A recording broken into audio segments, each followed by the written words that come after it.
to LOA Today. I'm Walt Thiessen. With me today is abundance teacher and money coach, Jody Lynn Craven. This is your daily dose of happy. We are so happy you decided to join us today. And Jody Lynn, as you know, we have many guests who come through here. A lot of them are coaches. Many of them are authors. They always have something really cool to share that they've picked up along the way that becomes the basis for what it is that they're doing, why they're appearing on podcasts in the first place. And today is no exception. But I have to tell you, this is the first author who's come to us with a title that makes you think as you're reading the title, because there's so much packed into it. Before I even introduce who she is, I'm going to tell you what the title of the book is. The book is Take No Shit, Build Better Relationships Through Discovering, Creating, and Maintaining Healthy Boundaries in 3, sometimes 5 simple steps. I mean, that's just like, it's like all packed in there, right? Yeah. I mean, holy cow. We could take the entire show unpacking that title. Yeah. I took an entire book unpacking the title.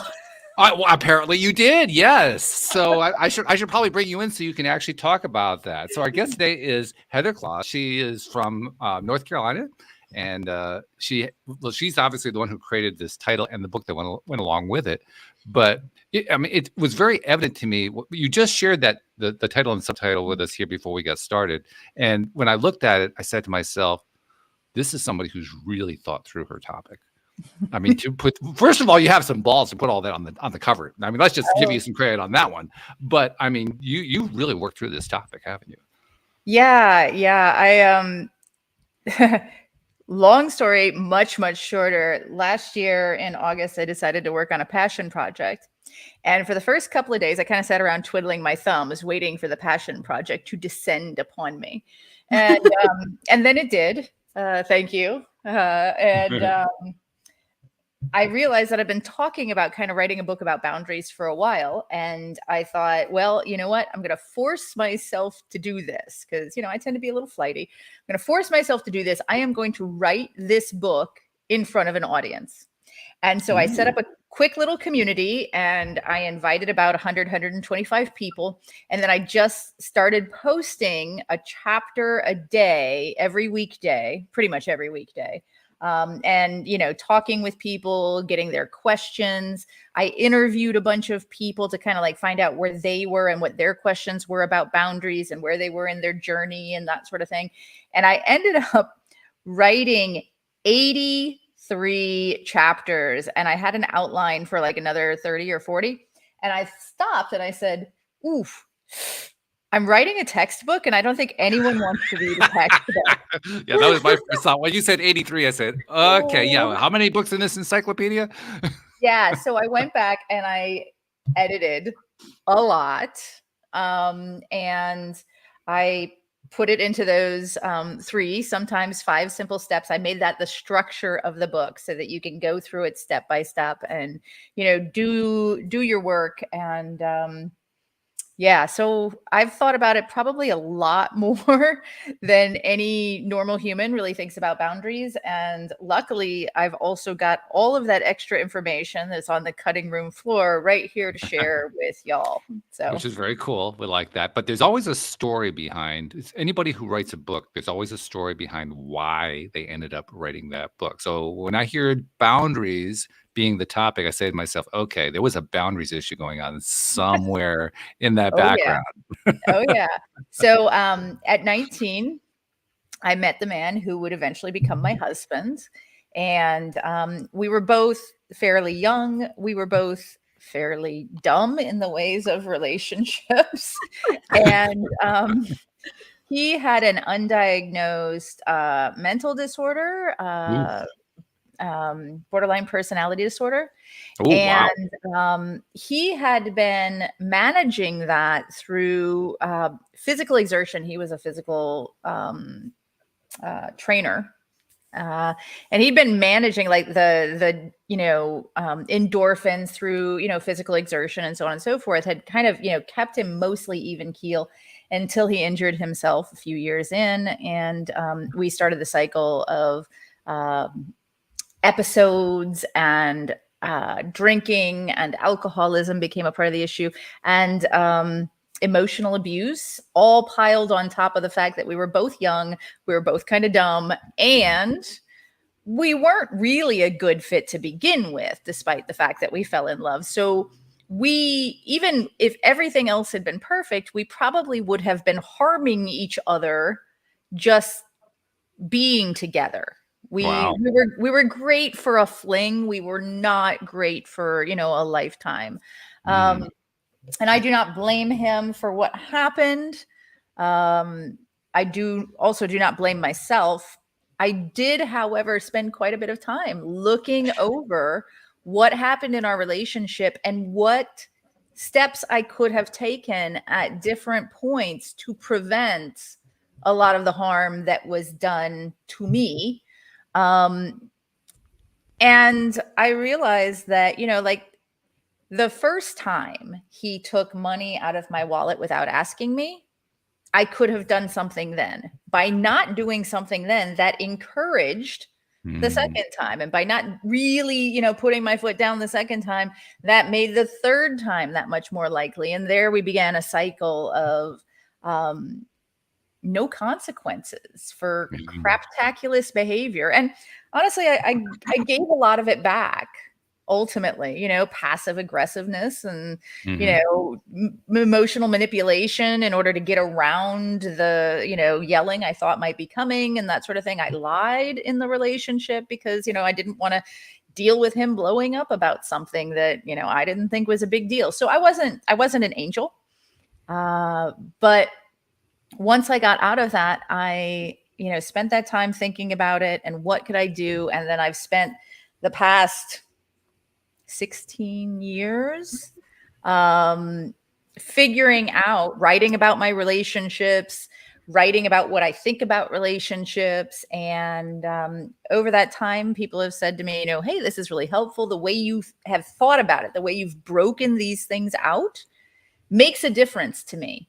And I think that that's because I'm neurospicy myself. I have a low empathy disorder.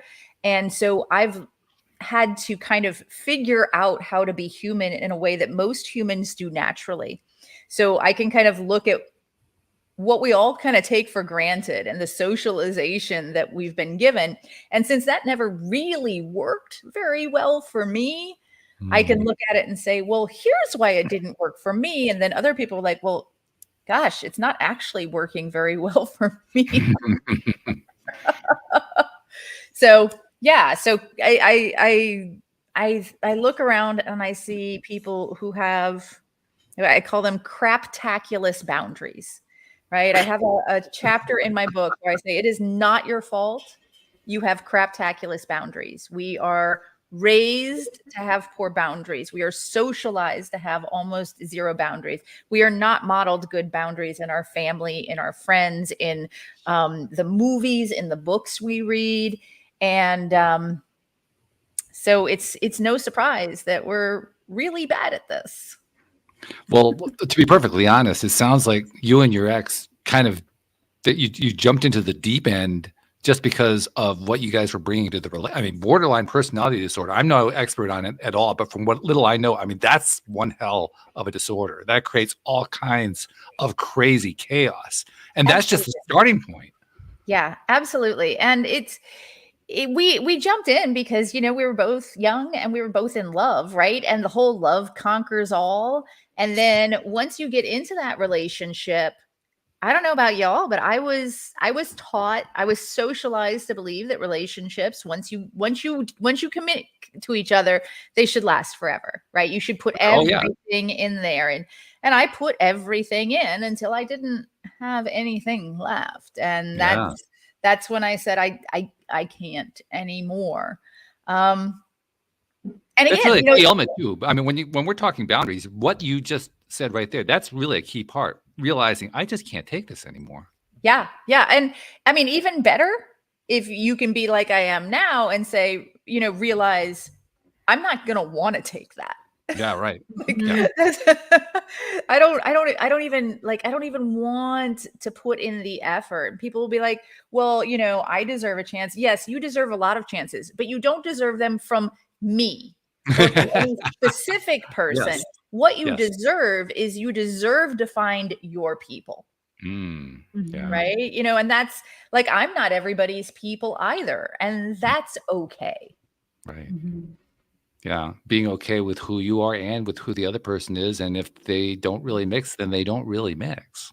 Yeah. Mhm. Yeah, absolutely. And I talk a lot about, I think y'all have probably seen out there very trendy right now, the idea of toxicity. They're a Oh, yeah. toxic person or, narcissistic or whatever it is. Mhm. And I kind of push back against that because really, when it comes right down to it, unless you are a psychologist or psychiatrist or, whatever, and you've actually interacted with somebody, face to face and can literally diagnose them, I find it so much healthier and so much more helpful to, instead of trying to say this person is toxic and making them the big bad wolf, just say, not a good fit for me. Mhm. Right? They can be an amazing son. They can be an amazing dad. They could be an amazing partner to, that next person that you probably hate in their life. But, that doesn't make them toxic. It just means that the two of you didn't work together. And we've all been in relationships where they didn't bring out the best parts of us either. Mhm. Right. Yeah. Every single one of us can look back and go, ooh, if they wanted to call me toxic based on that thing alone, I could see it, but I'm not a Mhm. toxic human. So Mhm. grace to others as well. Yeah. Well, I mean, I think it can easily be stated with a fair degree of accuracy that whenever someone points the finger at somebody else, they're usually talking about their own needs. Absolutely. For sure, 100%. I can objectively say my ex-husband took money out of my wallet. Sure. Right? Like Yeah. that's objective. Right. Why he did that is so much more complex. Is it the addiction? Is that the mental illness? Was he being malicious? Like all of those things. And the way I look at it is why is kind of like mental masturbation. Like it feels really good in the moment, but it doesn't actually get you anywhere. And Interesting way to describe it. Yeah. we can't understand why other people do things 99.9% of the time, and we can't even understand why we do things 50 or more percent of the time. So better to just say, does this work for me? Is this a fit for me? And if the answer is no, it doesn't matter whether they're being malicious or malevolent or whether they're trying their best, because the answer is still no, that doesn't work for me. Yes, that is harming me. I should not have this in my life and I choose not to. So Yeah. let's tie in the whole idea of the finger pointing part, because the way I look at it now, I'm curious to know what your take is. You're the expert. Clearly, you've worked through this whole thing in fine, minute detail. But the way I'm looking at it is whenever there's the finger pointing going on, the finger pointing is kind of a way of deflecting. It's like, I don't want to have to deal with this myself. I'd rather have somebody else deal with this. I think that there's a lot of that in it, and it's also, I look at boundaries and ethics as two sides of the same coin. And oftentimes, have you heard of covert contracts? I have not. Jody Lynn? Okay, No. so covert contracts are really interesting. And I know that you have engaged in them because I have too. Everybody has. Covert contracts are those assumptions you make in a relationship where maybe you do something a little nice for them, expecting that they're going to do this other thing for you in the future, but Yeah. you don't necessarily like have that conversation and get that consent, right? So that's a covert contract. Okay. Boundaries often work the same way, where somebody wants something like, I want my partner to go to the office Christmas party. Whereas honestly, as an adult human, I don't care whether my partner goes to the office Christmas party. My partner can go if my partner wants to go. My partner doesn't have to go. Like, he is not an extension of me, right? So, but let's say I want this. Let's say I feel like having my partner there is going to be, a bit of a boost to my, work standing, whatever. And I really want my partner there. And my partner hates crowds.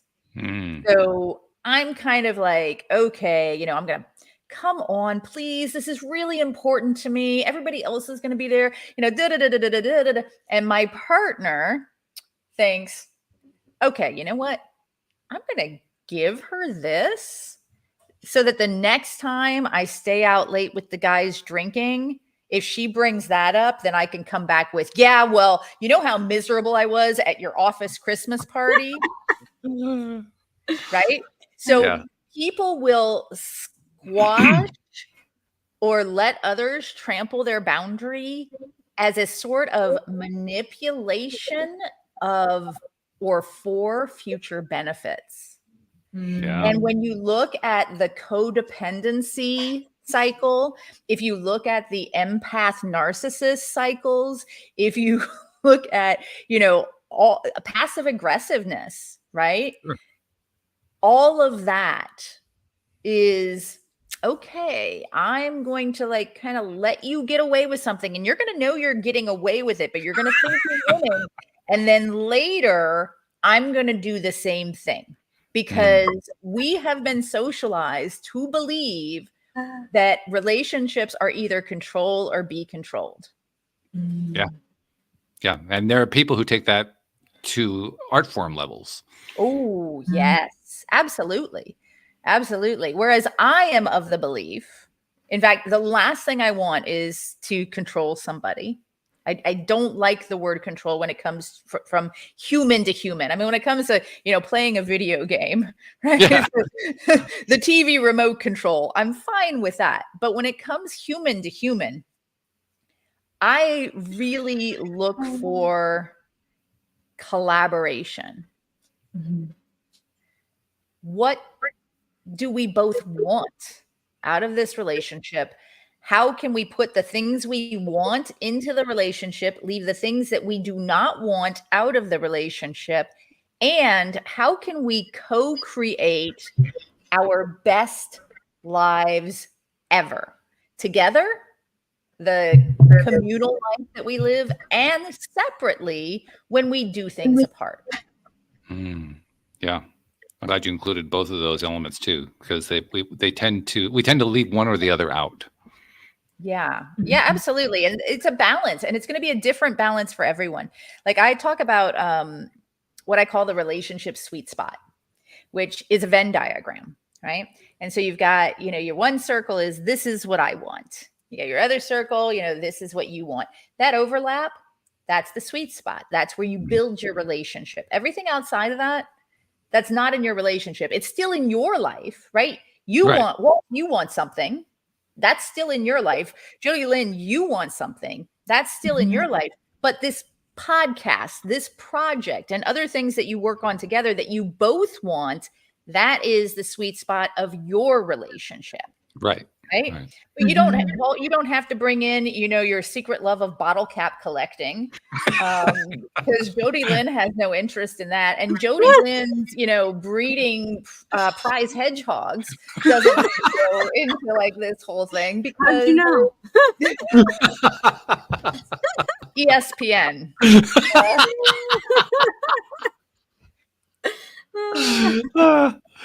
That is great. Oh my goodness.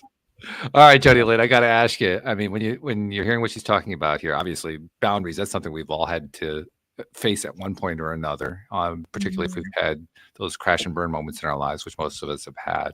But where is your mind going as you're thinking about this? Oh, I a lot of different places, I think. I think that it's a really complex conversation. Like you were saying, Heather, it's not just cut and dry, this person did this. And I think the more that I have developed and the more I've looked within, the more complex it's gotten.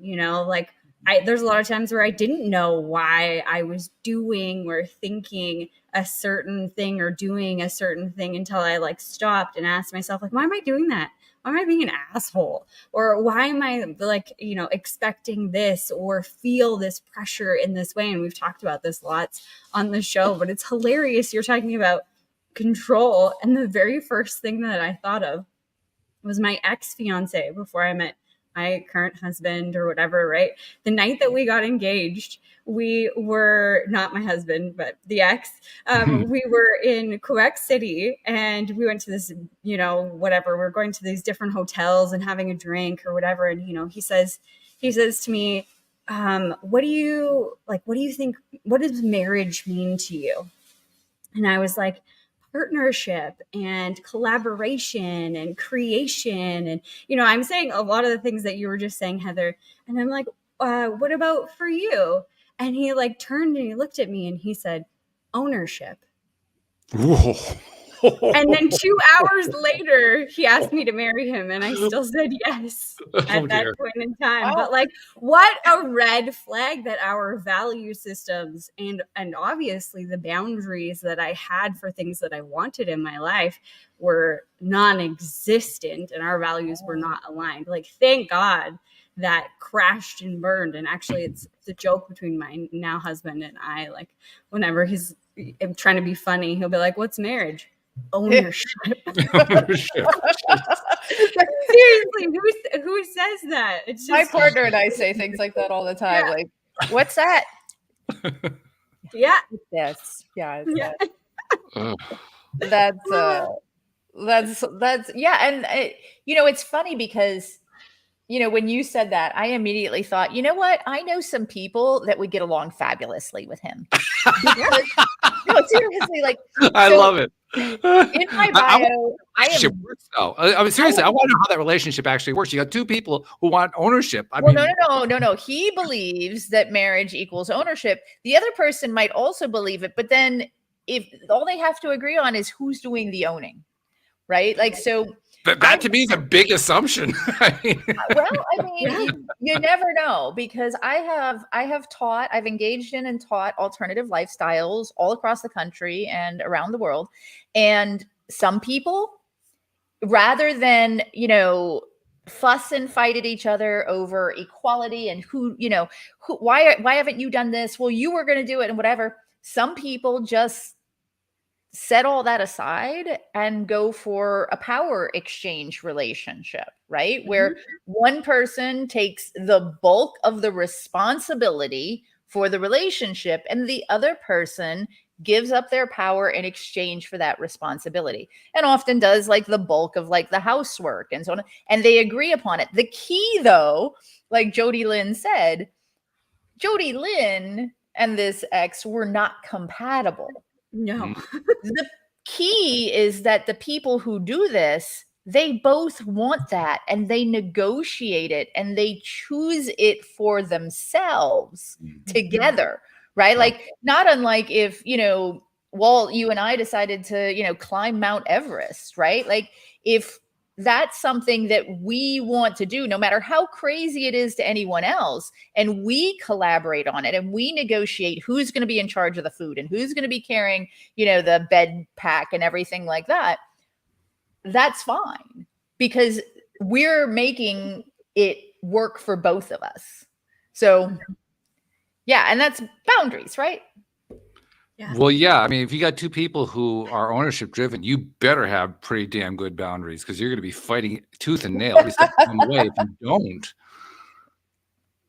Yeah, there are some people who feel that like there's like a kind of mutual ownership, and then that's also okay, right? Like, again, as long as it is figured out.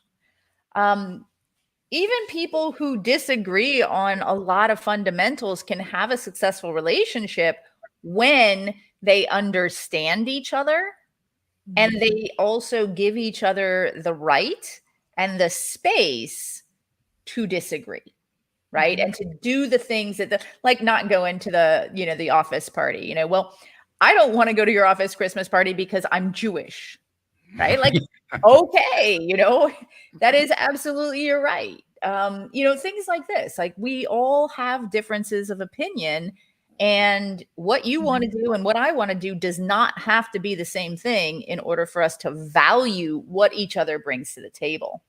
Mm-hmm. And I like, Heather, how you talked about not labeling somebody as like toxic or narcissistic or like bad, just not for me. You know, Right. I can get behind that because I have been that, you know, horrible person in the relationship. Literally dated a guy. I backed into his car and took his front bumper off of his car. And I was such an asshole at that time in my life that I literally took the front bumper of his car, went back into my house, went into the bedroom, slammed it on the floor, and called him an asshole. I backed into his car.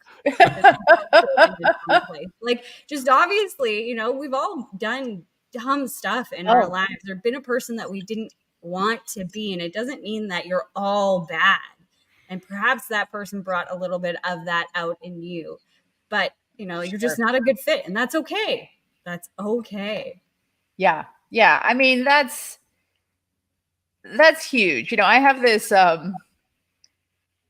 joke that it's like the brain is an amazing organ. It works 365 days a year, 24 hours a day, every moment of your life until you fall in love.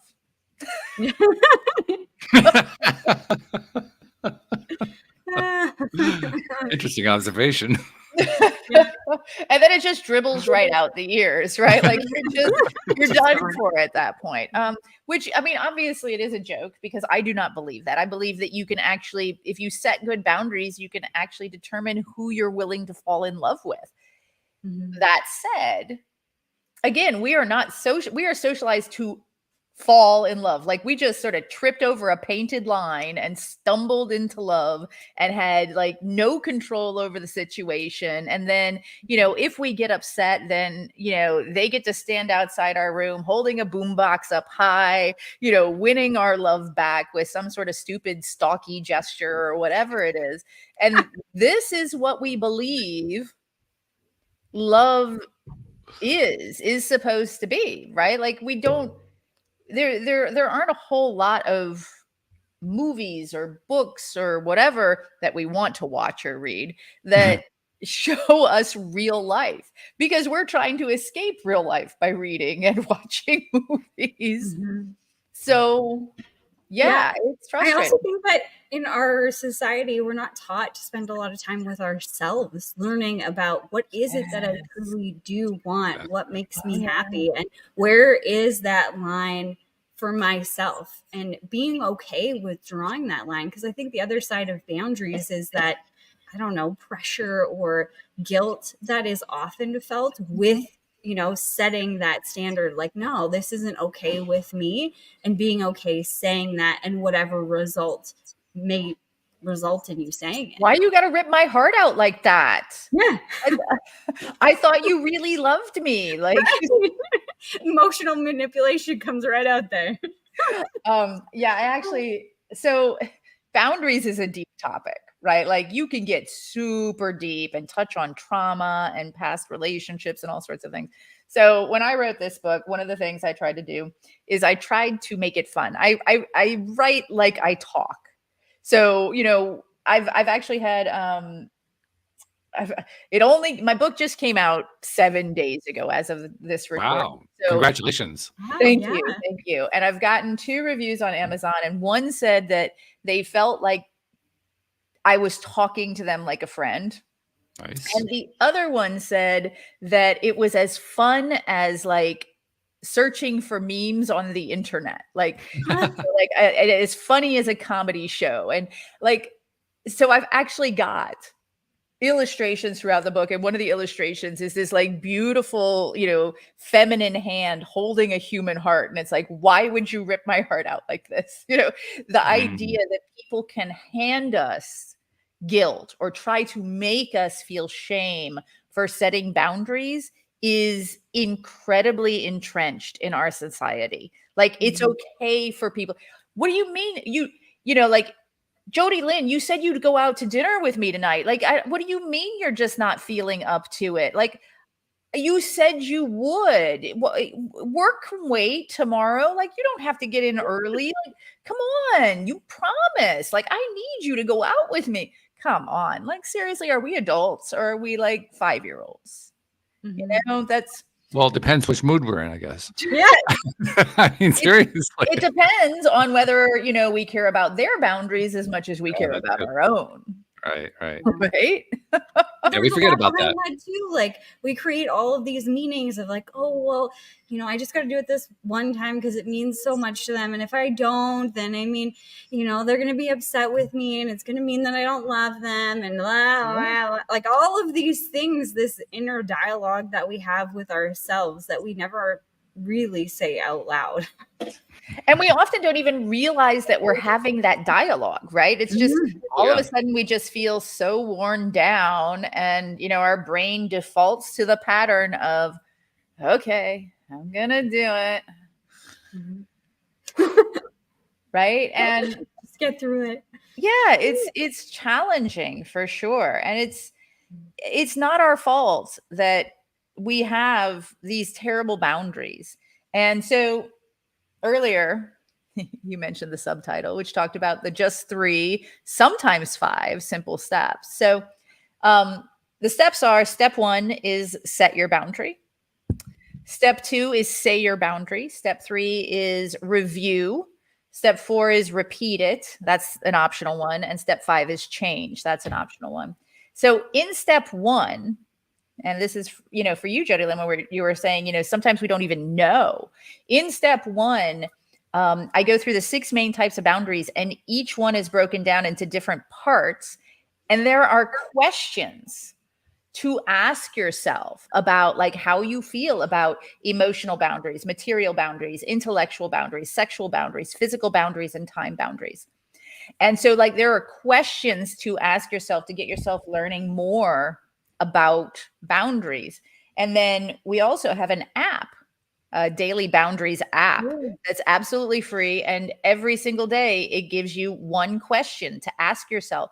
And then you can journal, either journal privately, or you can journal and share that with others in the feed and then see what they journal and like learn and inspire and so on and so forth. And that's just setting your boundaries for yourself, right? Knowing who you are and what your boundaries are. And then step 2 is, of course, speaking those boundaries to whomever needs to know. Step 3 is reviewing how that went. How did it go? The AAR, after action report. You know, did they actually say, oh yeah, you know what? You have a right to that boundary. I'm super sorry, didn't mean it, or whatever it is. Did they say, I'm going to do my best? Or in some cases, even when they mean the best, they might say, that's not something I can do. Right. And if we need to like part as a result, if we're not going to be a fit as a result, that's okay. But my boundaries prevent that from being something I can offer you. So then, you know, you're reviewing it. How did that go? And in some cases, it didn't go at all. So you think, okay, maybe I need to repeat it. That's step 4. That's optional. If it all went well in step 1, 2, and 3, you don't need to do step 4, right? But if you need to do step 4, that's repeating it. Maybe the first time you told them they weren't really present. Maybe you need to explain what this boundary means to you. Or maybe they just didn't understand what you meant. Or some boundaries take a lot of change over time, right? You just want to like, you know, give that a little boost. And then the 5th step is, if that repeat it still doesn't do what you need to do, then change. Change what you're willing to accept. In some cases, it's things like, I really need them to not be smacking their gum when I'm trying to write a book. And sometimes you realize that you could be writing a book with them smacking their gum next to you, or you could be writing a book single. And you'd rather write a book with them smacking their gum next to you. Not that my partner smacks his gum, but throughout the book, one of the things that I do is I have these little like brackets, fill in the blank. And when I give examples, sometimes I give examples like competitive chinchilla racing, or smacking their gum while you write a book. And the idea is that if it's in brackets in the book, then you get to fill in whatever fits best there. And it doesn't just say fill in the blank, because fill in the blank is boring and lazy, right? Like, okay, I can just say, well, pretend you were saying fill in the blank. Like, how fun is that for a book? I like the chinchilla races and all the things you come up with so far. It's hilarious. So I didn't even know chinchillas raced. I mean, that's news to me. I like that. How do you get them to race? I don't know. Very, very they're rabbits, right? I don't know that I've seen a chinchilla. I'm sorry. I love chinchillas. I used to raise chinchillas. So very brief period of my teenage life. I raised mice and hamsters and gerbils and chinchillas and sold them to the pet store for spending cash, because I hated paper routes. So there you go. That's smart.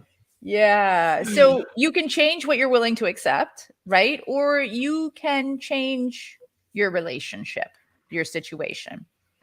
And so there's a whole chapter on that, or a whole section on that. And then there's a section on troubleshooting, including a chapter, why didn't you take no for an answer? Right. So gently turning it around and saying, okay, we're talking about your boundaries, but let's talk a little bit about other people's boundaries and how you haven't always honored those. And let's be honest with ourselves. I mean, it's a book, right? Like, I don't know what's actually going through your head. So you're not actually, fessing to me. But I know we've all done it. So a gentle call out, amongst other things, is, I think, important there as well. Well, I think it's fair, because very often, I'll even go so far as to say 99% of the time when we're thinking about boundaries, we're thinking about our own. Oh, yeah. Oh, yeah. And the thing is, I believe, I have not done any scientific studies on this, but in my coaching and talking with people, I've done several hundred interviews about boundaries over the past year. And in talking with people, what I have found is that when people begin to consciously pay attention to other people's boundaries and radically validate them and honor them, it's so much easier for them to start standing up for their own. It doesn't work quite as well in the other direction, right? Because we kind of always feel like we're standing up for our boundaries, like we're always pushing to get what we want and whatever.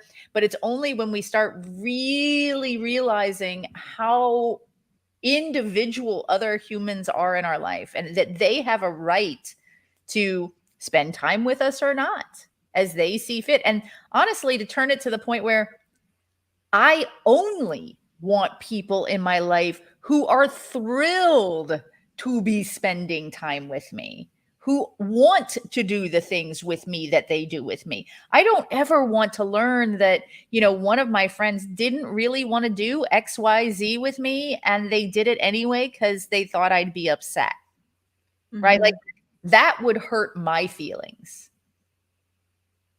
Well, that ties into something that I think anybody can identify with, which is you're involved, whether it's a primary relationship or any kind of relationship. It could be work related, it could be school, it could be anything, sibling. When you're dealing with a relationship where the other person in the relationship isn't cluing you in on what the boundary is. Yes, right? Just like that. And then you think, okay, so when I am, because we've all done this too, we've stomped our own boundary before somebody gets a chance to. Yeah. Oh, yeah. Because we're afraid that if we uphold the boundary, they won't like us. So we just let it slide, right? And then if we really think about this, because I'm guessing that 98% of the people who will listen to this, because I believe this is true of the general population, 98% of the people who listen to this are good people. right? We consider ourselves Mhm. good humans. Yeah, And if sure. we are good humans and we find out that somebody did something they were uncomfortable with or let something slide that they didn't like or that hurt them or that hurt their feelings because they were afraid we wouldn't like them. Like just thinking about that makes my heart hurt. Mhm. Right? Like that, like the idea that somebody would be like, well, you called me by this nickname or you use the wrong pronouns or whatever it is. And that hurt my feelings, but I didn't speak up because I didn't want you to not like me. And you're Mhm. like, and I've been calling you Stacy instead, or I've been calling you Stace instead of Stacy for like 3 months now, and you hate that? Like, dagger to the heart, right? So if we think about how we honor other people in our lives, how do we show them that we trust them and that we care about them? It's also by maintaining our boundaries and giving them the opportunity to rise to be the person that we hope they are, right? Yeah. Yeah. I often like to say the most important thing to understand about a relationship is what the root of the word is, which is relate. Mm-hmm. Relating is about talking and listening. If you're not talking and listening, you don't have a relationship. Interesting point there. So my next book, which I've already started outlining. Oh, here we go. The first one's been out 7 days. I'm before this, I was a prolific content creator in other channels. So like I can't not be doing things. Got it. So it's actions speak louder than words, or do they? How we kill our relationships by talking too much. So the idea of we often think when we talk about communication, we often focus specifically on talking when things go cattywampus, right? Versus all the things we do that are not necessarily just words every moment of our interactions with each other. So very excited about that one because it will also be about here's how to use words. I mean, in this book, step 2, say it, is an entire section on master these phrases. Here's how you say this without like being defensive or offensive or whatever. But also the better idea is to embody your space, embody your boundaries in every single thing that you do so you don't constantly have to talk about them.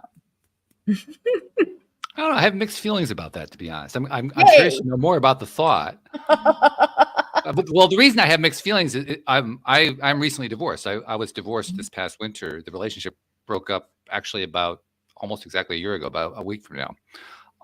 And when the relationship ended, I received a note from my ex that basically outlined a few, not all, of the reasons why she wanted to end the relationship. And then I learned later what the other reasons were. And except for one, none of them have been discussed. Yeah. And so that though, that goes back to our covert contracts that we were talking about, right? Okay. So I'm not saying that you don't ever talk. What I'm saying is like you talk about the important things. You negotiate ahead of time so that you don't fight a million times later. Right? Like it's the thing is that like we get into these relationships and we think, okay, you're like at least your ex, Jody Lynn, at least your ex said, what is marriage to you? Right? You had warning. You just chose to ignore it. You had warning. But That's right. a lot of that could have just marriage to many people is a covert contract. This person goes in thinking this is going to be, you know, family picnics and kids and you know, PTA for the rest of our life. And the other one goes in thinking, you know, this is going to be an adventure and we're going to travel and we're going to see the world together. Right. And they can't figure out why over the years they grow apart. It's because they never really communicated to begin with. They kept giving in on their own boundaries to serve the relationship. And I feel it should be the opposite. The relationship should be serving the individuals. So, Walt, yes, obviously there were talks you should have had. Well, yeah, I mean, that's a given. Yeah. No doubt. You know, I would never, ever argue against that. I would also say that I'm guessing that there was a lot of miscommunication through the not words that well, I'm wondering about something like that because we were together 23 years. The first 20 or so were really, really good.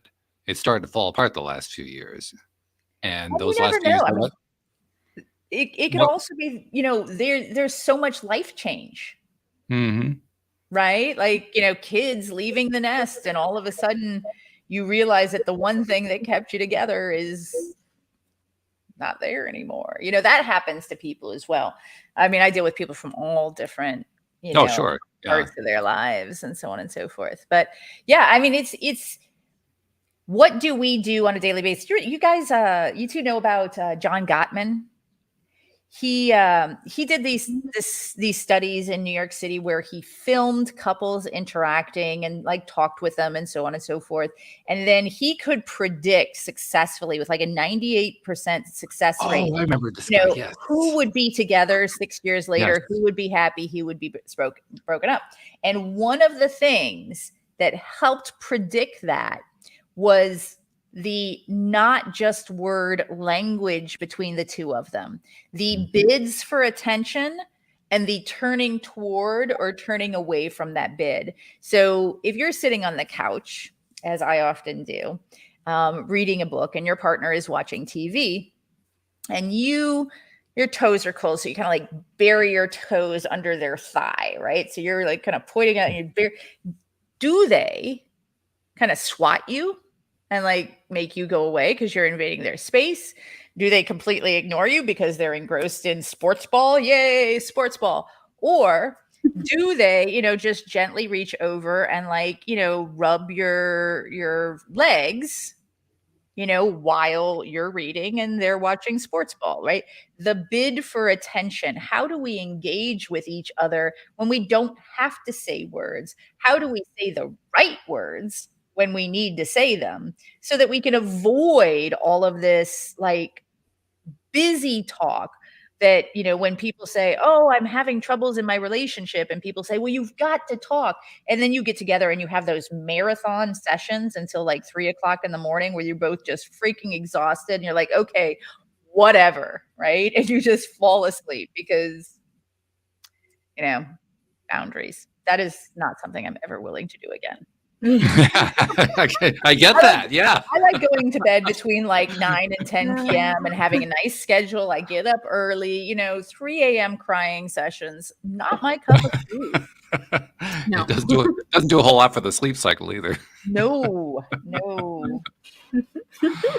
Understandable. Yeah.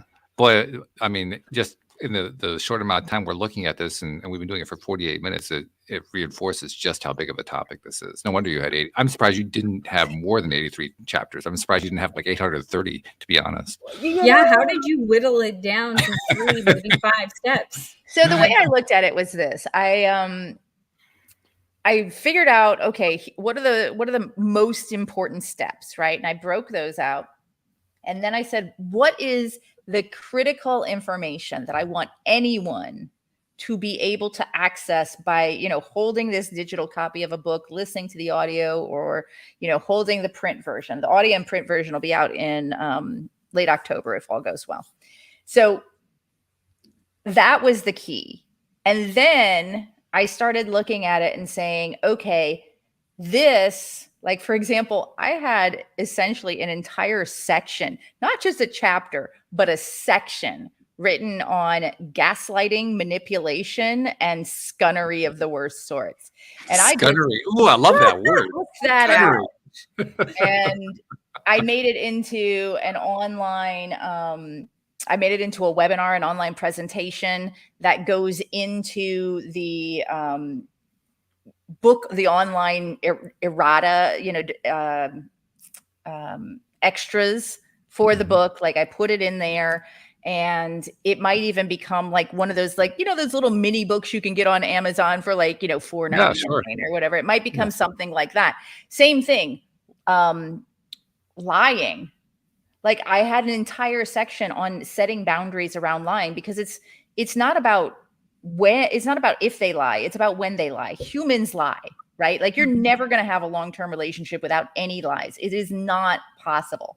So when, not if, they lie, why people lie, what kind of lies they tell, and how to set boundaries around that, right? That also came out and has become, like a little video chit chat talk about an hour that, like, okay, now other people are going to get this if they, sign up for book updates. That's the type of thing. And then I don't know if y'all checked it out when I had approached you, but one of the things I have in my profile and that I often send in my messages is, if you want to talk about boundaries without saying, let's talk boundaries, I have like 50 different ideas on, relationships, money, physical fitness, and so on and so forth, all taken from bits and bobs of extra chapters saying, hey, if you want to talk about something that's not in my book, but still related to boundaries, we can set an entirely like specific topic just for you. Oh, you could do an entire podcast for the next 10 years on the topic and not run out of topics. Yeah. But then I'll be on to communication, and after that, maybe like the 10th book. Yeah. That's amazing. This is one of those topics that it has its own echo chamber. It just goes on and on and on. Oh yeah, because everybody can say, oh, and then, and then yes, that reminds me of. And I do that in the book. Like, so the book itself is about 78,000 words. I guess the average for a self-help book, which I guess is what this is around 40 to 50,000. So I still had a little bit extra in there. But I'd like to say that those extras are the fun bits. Those are like the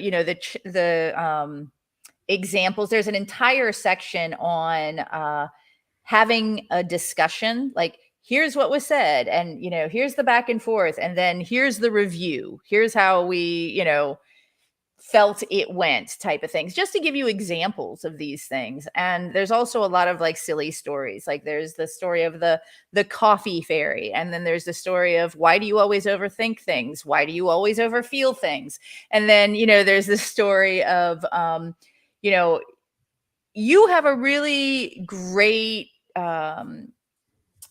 creativity factor, but I'm not going to do that with you because you're not good enough at hiding the bodies, right? Like, so, how we can validate people and still not agree with them. That's an interesting form of validation. I've never heard that one before. Well, I mean, that sounds like a lot of fun. It's really creative, and I don't think we could pull it off without bail money. So not a good idea, right? Like, I'm not sure we can pull it off with bail money, to be perfectly honest. Fair, right? And I like, boundaries is such a deep topic. Like, so I feel like putting in extras so that we can have some fun with it. And there's a lot of quotes in there from different people talking about things. One of them that I really enjoy, that I actually have it on the back cover of my print design. The more severe the dysfunction you experienced growing up, the more difficult boundaries are for you. It's David Earl.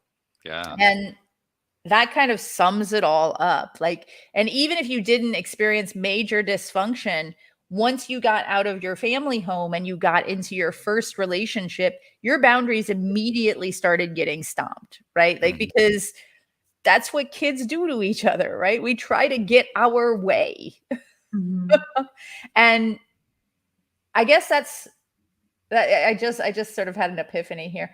I guess that's sort of like the difference between what I see as my early relationships and now what I see as my real adult relationship. And that is, in my early relationships, it was like I was trying to get my way, right? Like I was constantly trying to get them to do things my way. I had an idea of what a husband should be like. I had an idea of, what a partner should be like, et cetera, et cetera, et cetera. And now my relationships are built around my way to support and validate and celebrate my way and also my partner's way. Right. So we don't have to try to force each other to do things. We can just simply say, hey, you know what I'd really like in this relationship? I would like more cat. Right. Like, and okay, so I don't want more cat. I want more dog. Ooh, dog. We're actually having this discussion right now. So, funny story. I've had dogs for years.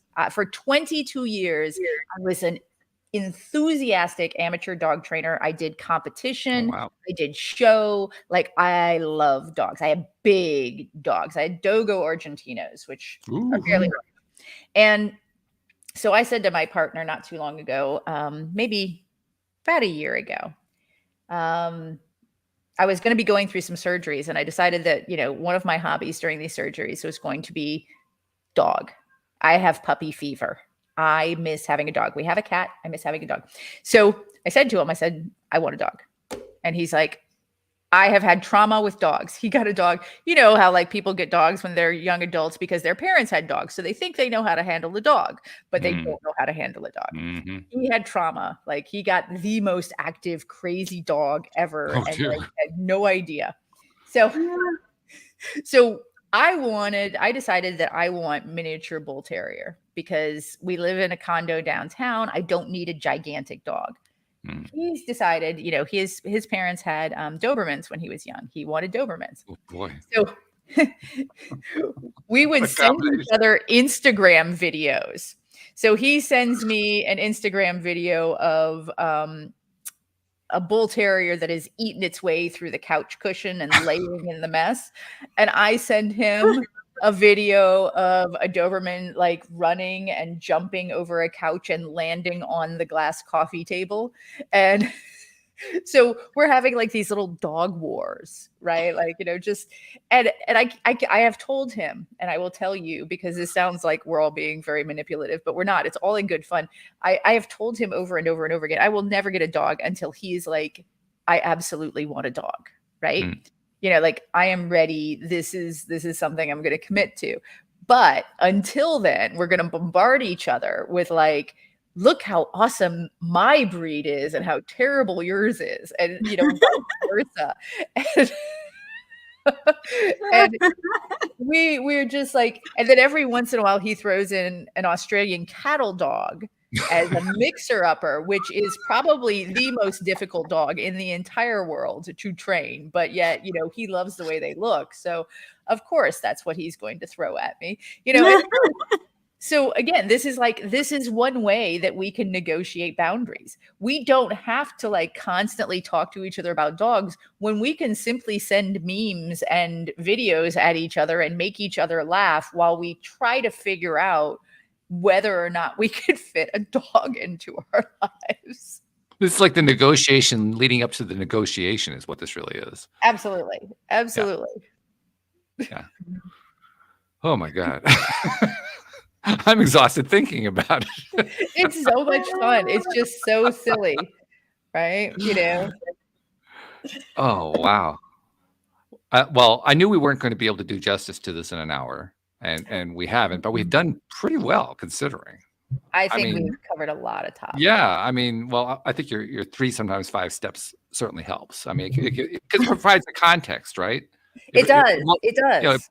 Like a framework to work within, and when you're within the framework, you may not be able to solve all of humanity's problems, but you can actually figure out a few of your own. I'm a huge fan of systems. Huge. Because if you can break things down into a few steps that people can understand, it's so much easier for them to take action, right? Mhm. Like that's the key for me is I really believe the world, and I'm not a huge woo woo person, but I really really believe the world would be a better place if more people had more boundaries and were able to be their most authentic selves, like happier in relationships, able to negotiate for what they want, to stop begging for what they like want and need in a relationship from people who just don't give a fudge, right? Like, they just set those boundaries, be that amazing, brilliant person that sparkles as, brightly as you want, and draw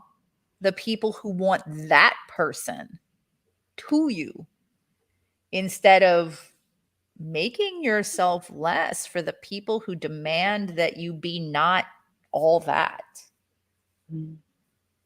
Jody Lynn, you and I both know when we do these shows, very, very many times I've said, wow, there's so many different directions I could go on this, right? And, I can think of, 20 questions to go. Uh, Actually, I have to say this one's an exception because it's not 20 questions. It's about 2,000, Right? Yeah. right? It's like it's like a boundary. You have to kind of like just draw a line at some point and say, okay, we're done. We're going to be here for 3 days. Exactly. Yeah. We're gonna workshop this. Okay, Yeah, everybody, right. gather around. Yeah. Wow. Oh my goodness. Yeah. Well, I guess that's what boundaries as a topic does. It kind of gets you thinking and you start to realize there's a lot. There's a lot to Yeah. cover here. Yeah, there really Yeah. is. But thank you for helping to cover all that. Now the book once again is called Take No Shit, subtitled Build Better Relationships Through Discovering, Creating, and Maintaining Healthy Boundaries in 3, sometimes 5 simple steps. I presume it's on Amazon. I presume it's anywhere online that you can buy a book. It's on Amazon right now. For the first 90 days, Oh, okay. Just Amazon for 90 makes days. it Okay. very, very worth my while. And then after that, it will be spread around the Okay. internet far and Good wide. strategy. Good But strategy. I like that. you can actually get to it through my.curiouser.life.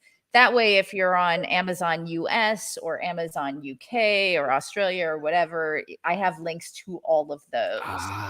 Good move. Okay. So we'll make sure Yeah. we'll include that in the show notes so people can Mhm. find it the easy way instead of having to go, oh, look, where is this thing? I can't find the darn thing. Yeah, we'll make it easy. One of the things, though, that I need to ask you is I get the feeling, particularly from the way that you did the book, you told us a story about how you wrote one chapter at a time, you shared it with the community and so forth. I get the feeling you like interacting with that community. Is that still true? Oh yeah. Yeah. I love interacting. I'm still doing boundaries interviews.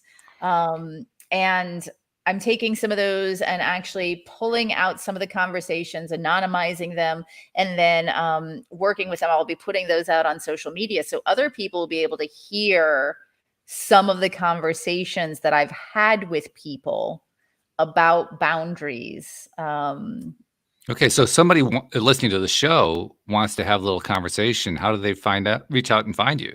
So my.curiouser.life has the book, a link to the app, a link to my Take No Shit workshop, and it also has information on coaching. So you can reach out and coach with me if you are looking to, build that most brilliant life for yourself and, possibly your partner if you're partnered up. So I should have said 2,100 questions because we didn't even touch on the coaching piece. I mean, it's pretty much just what I've been doing here, only tailored to whomever. Like they say, I want more of this in my life, or I want less of that in my life. And we say, okay, let's build a plan. So let me be clear. I am not a therapist. I never pretend to be a therapist. In fact, most of the people I coach also go to therapy. So to me, therapy is like getting your past figured out and like getting some of those wounds healed. Coaching, from my perspective, is what is our goal and how do I give you actionable steps to take you there? And we record our sessions so that some of my coaching clients actually share our sessions or parts of our sessions with their therapists so that their therapists know kind of what they're. And one of my clients said to me last week, oh my gosh, it was so hilarious. I was like, when I get you to write a testimonial for me, I want that in there. He said, so I went to my therapist the other day, and I haven't really been doing much therapy lately because, I've been doing this, I've been focused, but I've been staying on his book. So every 6 weeks I go and see him. And since the last 6 weeks, he says, wow, you've come a long way in a really short time. And I'm like, yes. Yeah, that's exactly the kind of result. Well, Jody Lynn's a coach. That's what you look for, right, Jody Lynn? When you get that kind of growth going on. Oh yeah, that's some good stuff. It's fabulous stuff. One other thing I need to tell you, this is a thing that I've been doing for the last year and a half, almost 2 years now. I noticed a number of years ago that we as a society have now gotten to the point in this 21st century with the internet and all the technology and so forth, that since we're all now content creators, particularly those of us who have found things that are important to us and we're putting it out there, we're trying to help people. A lot of people, they consume our stuff. We don't even know about it. We help them in ways that we've never heard about. We never do hear about it, and we never get any credit for it. And I said, wait a minute, we should be getting credit for that. So I like to say, on behalf of those people that you've never met and that you've never seen, that you've been putting the content out to, and they've been consuming it and getting help from it, on their behalf, I want to thank you for what you've been doing, because you are making a difference in this world. Thank you. Because I think that's really important. Yeah. I think as a content creator and as a content consumer, I do believe in, thanking people for what they do and in letting people know when they make a difference. And especially for me, like reaching out and saying, hey, that's brilliant. You did a great job there. So, absolutely. And thank you. Obviously, thank you for having me on. This has just been so much fun. We love it too. And Jody Lynn, you know where I'm coming next, or where I'm coming last. It's always because you'll find out in a minute, Heather, how good Jody Lynn really is. she is like excellent at this. I always ask the same question. It's always asked a little bit differently, but it's the same question. So Jody Lynn, what's the one thing that you're focused on that's the takeaway we should be taking away from today's conversation? The one takeaway that I would want everybody to focus on is that boundaries will change your life and all of your relationships. So they're not a bad thing or a scary thing, and they're not a good or bad. They just can be simply what you need in your life. And that's a beautiful thing. And when you're honoring other people's boundaries and your own, you get to create the life that you've always wanted to create. So we need to do more of it as a world. And like Heather said, I will echo, we'll watch the world change when we do. What did I tell you, Heather? Is she good or is she good? Seriously. Absolutely. For sure. Yeah. So thank you so much for joining us. We really appreciate it very, very much. Thank you to our podcast listeners everywhere. We'll see you all next time here on LOA Today. Goodbye, everybody.